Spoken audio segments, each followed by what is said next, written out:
નમસ્કાર મિત્રો, 2020-21માં bullet proof financial planning કોને કહેવાય એના વિશેનો મારા ફેમિલીના પ્લાનિંગ વિશેનો વિડીયો બનાવેલો હતો. આજે મારા રિટાયરમેન્ટ પ્લાનિંગનો વિડીયો બનાવી રહ્યો છું.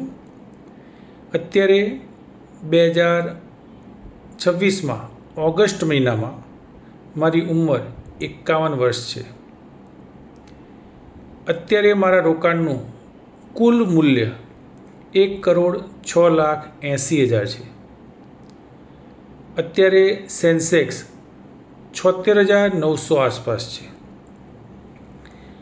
હવે આવનારા 9 વર્ષ દર મહિને મારી 98,000ની એસઆઈપીની રકમ અને અત્યારનું 1,06,00,000નું જે મૂલ્ય છે એ વાર્ષિક 12% ગ્રોથ પ્રમાણે ગણતરી કરીએ તો મારી 60 વર્ષની ઉંમરે એનું મૂલ્ય થશે 4,81,00,000 રૂપિયા.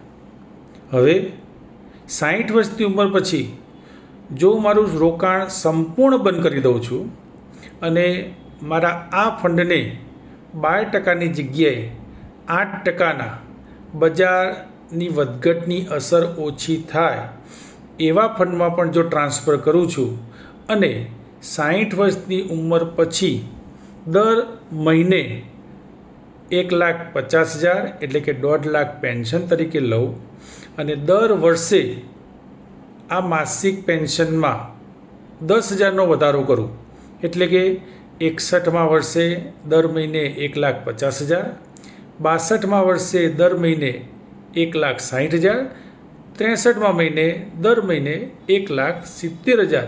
આ રીતે 10,000નો વધારો કરું અને 100 વર્ષની જો ગણતરી કરું તો 100 વર્ષે આટલી માતબર રકમ પેન્શન તરીકે લીધા પછી પણ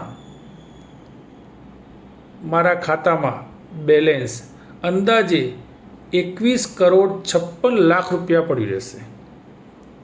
અહીંયા મેં ગ્રોથ 8% જ ગણેલો છે, છતાં પણ જો કમ્પાઉન્ડિંગની આટલી સારી અસર જો થઈ શકતી હોય તો સમજો કે રિટાયરમેન્ટ પછી પણ ક્યારેય નાણાંની અછત રહેવાની નથી અને વારસદાર માટે આપણે એક મોટી રકમ પણ મૂકીને જઈશું. તો તમે પણ તમારા રિટાયરમેન્ટનું પ્લાનિંગ કરો. નથી કર્યું તો આજે શરૂ કરો અને કર્યું છે તો એનું એક વખતે ઓડિટ એટલે કે એનાલિસિસ કરો અને ક્યાં એમાં કેટલી ઉણપ છે, કેટલી ગેપ છે એ ગેપને સમજો અને શક્ય હોય તો એનું પણ પ્લાનિંગ કરી દો.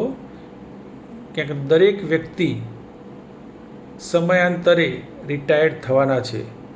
એ ફક્ત આવકની બાબતમાં રિટાયર્ડ થવાના છે, ખર્ચ રિટાયર્ડ થવાનું નથી. ખર્ચ હંમેશા ચાલુ રહેશે.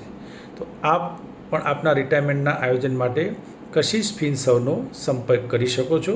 કશિશ ફિનસર્વનો નંબર ડિસ્પ્લે ઉપર આપ જોઈ શકો છો અને એના ઉપર સંપર્ક કરી શકો છો. ધન્યવાદ.